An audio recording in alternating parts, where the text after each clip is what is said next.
तो इस कहानी की शुरुआत होती है जूलियन नामी एक साइंटिस्ट को दिखाते हुए। वो अपनी क्लास में स्टूडेंट्स को निएंडरथल्स के बारे में बता रहे थे। निएंडरथल्स इंसानों की एक किस्म थी जो अब एक्सटिंक्ट हो गई थी।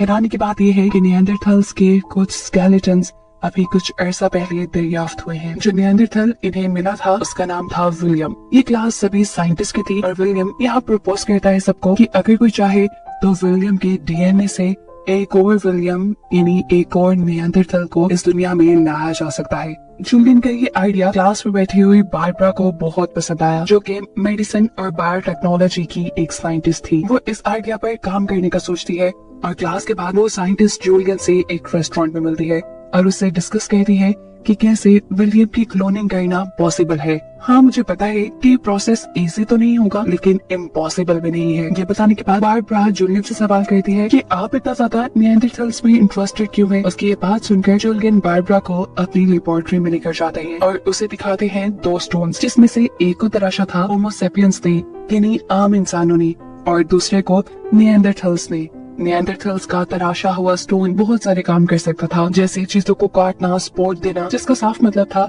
कि निएंडरथल्स के पास आम इंसानों से ज्यादा ताकत और ज्यादा अकल थी। और अगर ये लोग आज के दौर में निएंडरथल्स को वापस लाने में कामयाब हो जाते हैं तो मॉडर्न वर्ल्ड को इससे बहुत फायदा हो सकता है। उसकी ये बातें सुनकर बारबरा को और भी ज्यादा लगने लग जाता है कि अब तो उन्हें विलियम की क्लोनिंग करनी ही चाहिए। बारबरा इस प्रोजेक्ट में जूलियन की भी मदद मांगती है और ये लोग यूनिवर्सिटी से इस प्रोजेक्ट पे काम करने के लिए परमिशन भी ले लेते हैं। ये दोनों विलियम की क्लोनिंग पर काम करना शुरू कर देते हैं और इसी वजह से इन्हें लैब में काफी सारा टाइम एक साथ गुजारने को मिल जाता है। आहिस्ता आहिस्ता ये लोग काफी करीब आ जाते हैं। इनके दरमियान में फीलिंग्स भी आने लगी थी। ये एक दूसरे को पसंद करने लगे थे। ये सब तो ठीक था, लेकिन इनका प्रोजेक्ट उसमें दिन ब दिन ये फेल होते जा रहे थे। हर नए दिन के साथ इन्हें कोई न कोई मुश्किल फेस करनी पड़ती थी। इसी वजह से यूनिवर्सिटी के हेड बॉब उनके इस प्रोजेक्ट को बंद करने का ऑर्डर दे देते हैं, क्योंकि इसमें यूनिवर्सिटी के रिसोर्सेज और टाइम वेस्ट हो रहा था। यूनिवर्सिटी का ये फैसला सुनकर ये दोनों भी उदास हो जाते हैं, क्योंकि इन्होंने अपना बहुत सारा टाइम,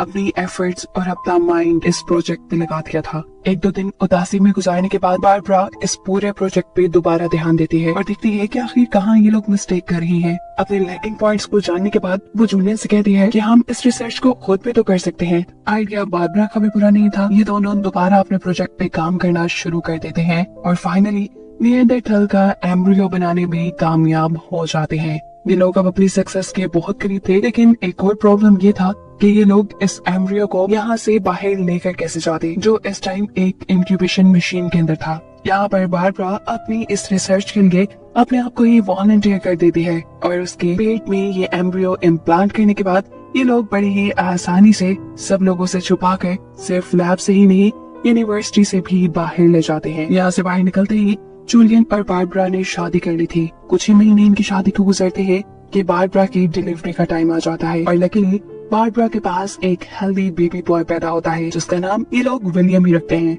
ये बच्चा एक निएंडरथल था, क्योंकि उसे निएंडरथल्स के डीएनए से बनाया गया था। और यही बात अगले दिन जूलियन यूनिवर्सिटी में जाकर अपने हेड्स को बता देता है। वो बताता है कि उनका वो एक्सपेरिमेंट सक्सेसफुल रहा और इस तरह एक निएंडरथल प्रेजेंट में इस दुनिया में आ चुका है। ये बात सुनकर हेड काफी गुस्से में आ जाते हैं, क्योंकि उन्होंने एक्सपेक्ट नहीं किया था कि जूलियन सीक्रेटली इस प्रोजेक्ट को जारी रखेगा। ये खबर सुनने के बाद हेड फौरन ही एक बोर्ड मीटिंग प्लान करते हैं, जहाँ पे ये लोग डिस्कस करने वाले थे कि आगे इन्हें क्या करना होगा। एक आदमी इन्हें मशवरा देता है कि जूलियन को सू कर दिया जाए यूनिवर्सिटी के रिसोर्सेज और नॉलेज को यूज करने के लिए। लेकिन हेड को ये आइडिया काफी बकवास लगा था, क्योंकि पहले यूनिवर्सिटी ने ही इस प्रोजेक्ट को करने के लिए परमिशन दी थी। सीन कट होकर दिखाया जाता है कि जूलियन यूनिवर्सिटी के हेड ऑफ डायरेक्टर्स की परमिशन के बगैर एक प्रेस कॉन्फ्रेंस रख लेता है, जिसमें उसे सब लोगों को बता दिया कि सक्सेसफुली वो लोग इस जमाने में एक निएंडरथल को पैदा कर चुके हैं। उसने यहाँ पे निएंडरथल की फोटोज भी सब लोगों को दिखाई। यहाँ प्रेस कॉन्फ्रेंस में वो सब लोगों से कहता है बेशक वो विलियम का बायोलॉजिकल फादर नहीं, लेकिन वो उसके लिए एक प्राउड फादर जरूर बनेगा। उसकी सक्सेस, उसकी खुशी और उसके फ्यूचर के लिए हर वो काम करेगा जो एक डैड करते हैं। अब सीन ही से कट होकर हमें काफी सालों बाद का सीन दिखाया जाता है, जहाँ विलियम अब बड़ा हो चुका है। हम देखते हैं कि उसका चेहरा आम इंसानों से काफी डिफरेंट, काफी यूनिक था। यहाँ पर बारबरा विलियम को अपने साथ लेकर एक नए घर आई थी। जो कि एक फॉरेस्ट के पास था। असल में ये जूलियन का घर था जहाँ पर बारबरा उसे छोड़ने के लिए आई थी। बारबरा यहाँ उससे गले मिलती है और उसे कहती है तुम जब चाहो मेरे पास वापस आ सकते हो। ये कहने के बाद वो वहाँ से चली गई और विलियम जूलियन के घर आ गया। घर देखते हुए उसकी मुलाकात हुई सैरा नामी एक लड़की से, जो उसके डैड यानी जूलियन की गर्लफ्रेंड थी, जो भी उनके साथ उनकी इसी घर में रहने वाली थी। खाना खाते हुए सैरा नोटिस करती है कि विलियम कितने अलग तरीके से खाना खाता है, थोड़ा तेजी से, जैसे वो बहुत भूखा हो। और इसके जवाब में जूलियन बताता है कि निएंडरथैल्स को आम इंसानों से ज्यादा एनर्जी की जरूरत होती है। रात में जूलियन विलियम के पास आता है और उसे कहता है मुझे तुम पे फख्र है क्योंकि तुम हमारी एक्सपेक्टेशन से भी ज्यादा अच्छे से इस मॉडर्न दुनिया को समझ पा रहे हो और तुम्हें ऐसे ही कोशिश करते रहना होगी। अगले सुबह हम देखते हैं कि जूलियन के साथ साथ सैरा भी विलियम को पढ़ाना शुरू कर देती है ताकि विलियम इंसानों की लैंग्वेज को अच्छे से समझकर उनमें ज्यादा अच्छे तरीके से घुल मिल पाए। जिसके बाद हम जूलियन को उसकी क्लास में देखते हैं। जूलियन अपनी क्लास में बता रहा था कि किस तरह जब पहली मर्तबा विलियम पैदा हुआ तो इंसानों ने कितना बुरा रिस्पॉन्स दिया था। इंसान क्लोनिंग के खिलाफ थे, लेकिन एक अच्छी बात ये थी कि विलियम के अंदर इंसानों से ज्यादा पॉजिटिव फीचर्स देखे जा रहे थे, जैसे कि वो आम इंसानों से 2% हायर इंटेलिजेंस के साथ पैदा हुआ था, प्लस उसका इम्यून सिस्टम आम इंसानों से 20% ज्यादा स्ट्रॉन्ग था। जूलियन अपनी क्लास से यही बातें कर रहा था कि एकदम से सीन पास्ट में शिफ्ट हो जाते हैं और हमें दिखाई जाती है जूलियन और बारबरा की पर्सनल लाइफ, जहां हमें पता चलता है कि जूलियन और बारबरा एक दूसरे से बात करते थे, लेकिन उनके डिवोर्स के पीछे वजह थी विलियम, क्योंकि जूलियन विलियम के ऊपर एक्सपेरिमेंट करना चाहता था। एक निएंडरथैल होने की वजह से उसे एक टेस्ट सब्जेक्ट बनाकर रखना चाहता था, लेकिन बारबरा ऐसा नहीं चाहती थी क्योंकि विलियम उसका बेटा था, विलियम को उसने पैदा किया था।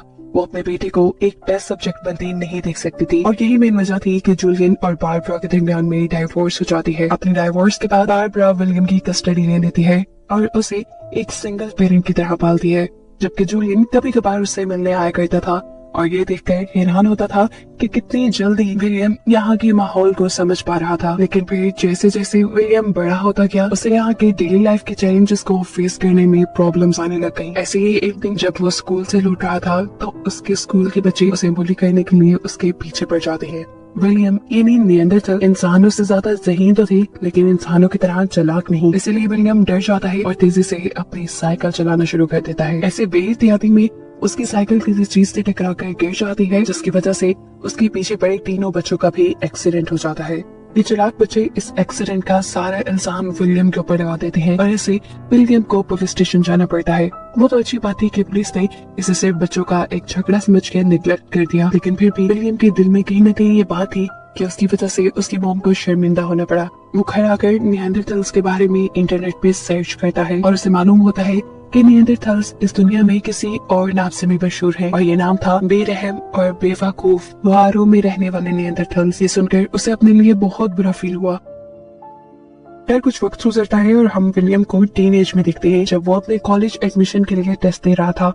बहुत ज्यादा एनर्जी होने की वजह से वो कई मरतबा अपनी पेंसिल तोड़ चुका था और इसी वजह से उसे गुस्सा आ जाता है। इस पेपर के बाद वो अपनी एक दोस्त जूडी से मिलता है, जो उसे अपने घर पे ड्रामा प्रैक्टिस के लिए बुलाती है, क्योंकि कुछ दिन बाद होने वाले एनुअल फंक्शन में उन्होंने पार्ट लिया हुआ था। विलियम जूडी से कहता है आज नहीं जूडी प्लीज, आज मैंने फ्रेंड्स के साथ कैंपिंग का प्लान बनाया हुआ है, मैं कल जरूर तुम्हारे घर आऊंगा और हम ज्यादा देर प्रैक्टिस करेंगे। जिसके बाद विलियम अपने फ्रेंड्स के साथ कैंपिंग के लिए चला जाता है।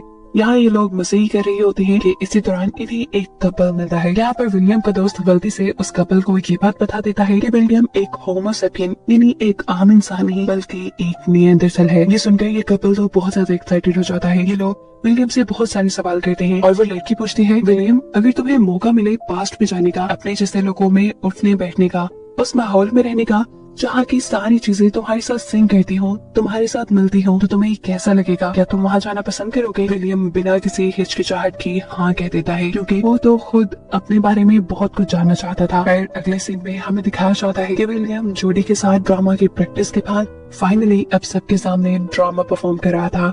ड्रामा के एंड पे वो और जूडी दोनों किस करते हैं और यहाँ विलियम को पता नहीं क्या हो जाता है। वो सब कुछ छोड़ छाड़ कर भाग जाता है। उसने यहाँ पे महसूस किया कि एक दूसरे के करीब आना इंसानों के लिए जितना आसान था उसके लिए उतना ही मुश्किल, शायद इसलिए भी कि वो और जूडी दोनों ही अलग अलग नस्लें हैं। उसे समझ नहीं आ रहा था कि वो जूडी को कैसे समझाए कि वो उससे कितनी मोहब्बत करता है।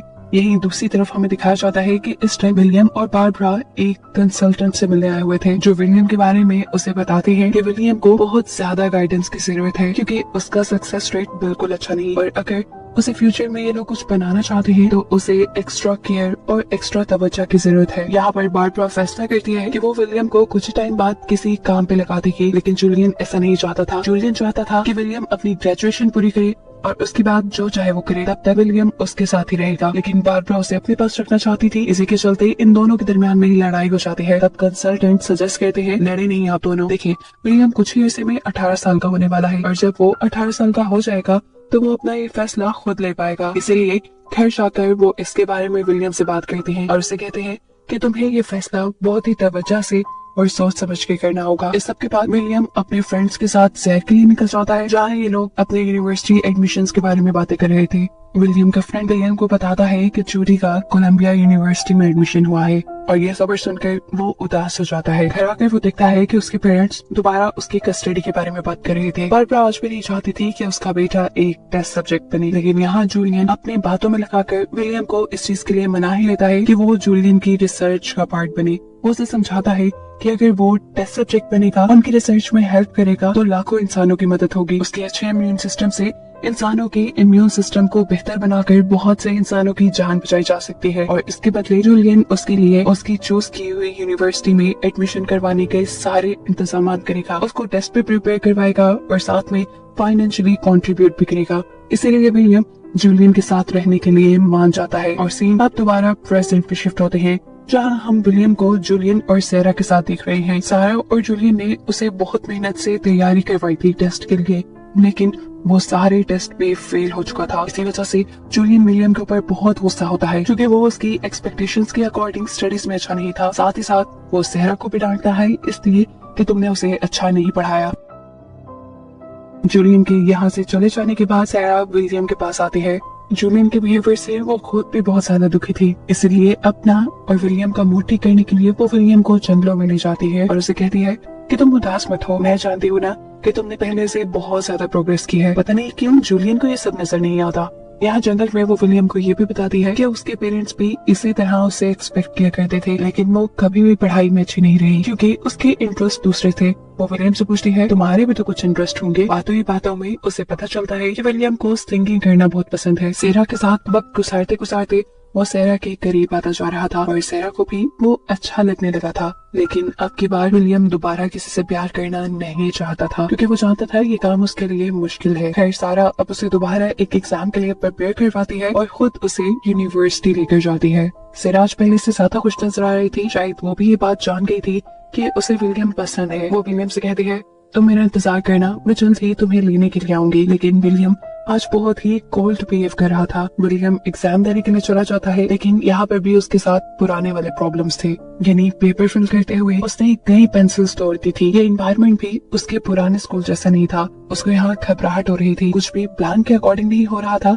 इसी गुस्से में वो एग्जाम छोड़कर चला जाता है। वो जब रोड पे निकला तो उसे देखकर सब उसके ऊपर हंसने लगे क्योंकि उसके फेशियल फीचर्स और उसकी चाल ढाल सबसे अलग थी। लोगों ने सिर्फ उसका मजाक ही नहीं उड़ाया था, उसकी पिक्चर्स भी ली थी, जिसकी वजह से विलियम को बहुत बुरा फील हुआ। परेशान होकर विलियम अपने डॉक्टर के पास चला जाता है। यहाँ डॉक्टर उसे काम डाउन करने के लिए उसी की कहानी सुनाती है और बताती है कि उसे पैदा करने का आइडिया उन्हें कहाँ से आया था। वो उसे अपनी लैब में ले जाती है जहाँ पर एक निएंडरथल को प्रिजर्व करके रखा गया था, जिसके डीएनए और जीन की मदद से ही विलियम आज इधर था।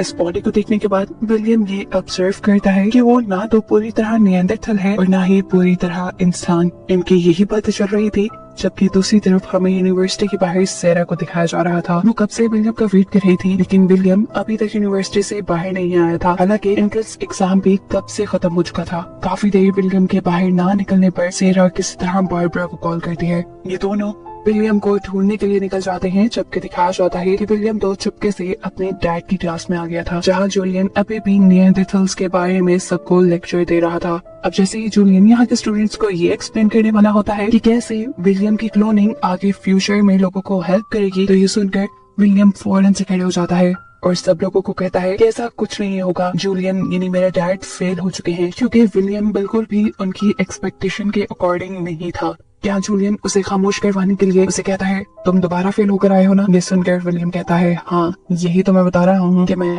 आज भी फेल हो गया। ये कहकर वो वहाँ से निकल जाता है। जूलियन फौरन उसका पीछा करता है क्योंकि जूलियन जान गया था कि उसने अनजाने में अपना ही बुरा कर दिया। इससे पहले कि वो विलियम को कुछ एक्सप्लेन करता, विलियम मुड़कर उसे एक पंच करता है और कहता है ये हौसला मेरे अंदर इसलिए आया है क्योंकि मैं जान गया हूँ आप मेरे डैड नहीं। यहाँ इन दोनों के दरमियान में लड़ाई हो जाती है जिसे यहाँ के लोग रोकते हैं और कुछ लोग तो इस लड़ाई को रुकवाने के लिए पुलिस को भी कॉल कर देते हैं। पुलिस से बचने के लिए विलियम यहाँ से भाग जाता है। हम देखते हैं कि सैरा और बारबरा दोनों ही विलियम को ढूंढ रहे थे, जबकि अब तो इस इलाके में पुलिस भी फिर रही थी विलियम को ही ढूंढने के लिए। अचानक विलियम सैरा को दिख भी जाता है। इससे पहले कि सैरा उसे लेने के लिए जाती, पीछे से एक पुलिस ऑफिसर उसके ऊपर हमला करके उसे मार चुका था, क्योंकि उसने पुलिस को चकमा देकर भागने की कोशिश की थी। और ये देखकर सैरा कंट्रोल से बाहर हो चुकी थी। विलियम का दुख उसके लिए बहुत बड़ा था क्योंकि वो विलियम को पसंद करने लगी थी। विलियम की मौत से सभी वो लोग बहुत ज्यादा दुखी थे जो लोग विलियम को जानते थे। कहानी के आखिरी सीन में हमें दिखाया जाता है कि बारबरा उस जगह को विजिट करती है जहाँ से निएंडरथल की बॉडी मिली थी और यहाँ हम उसके हाथ में विलियम जैसा ही एक बेबी देख रहे थे। यकीनन वो विलियम का ही बेबी था। होमो सैपियंस और निएंडरथल की एक कंबाइंड रेस जिसे दिखाते हुए ये कहानी यहाँ खत्म हो जाती है।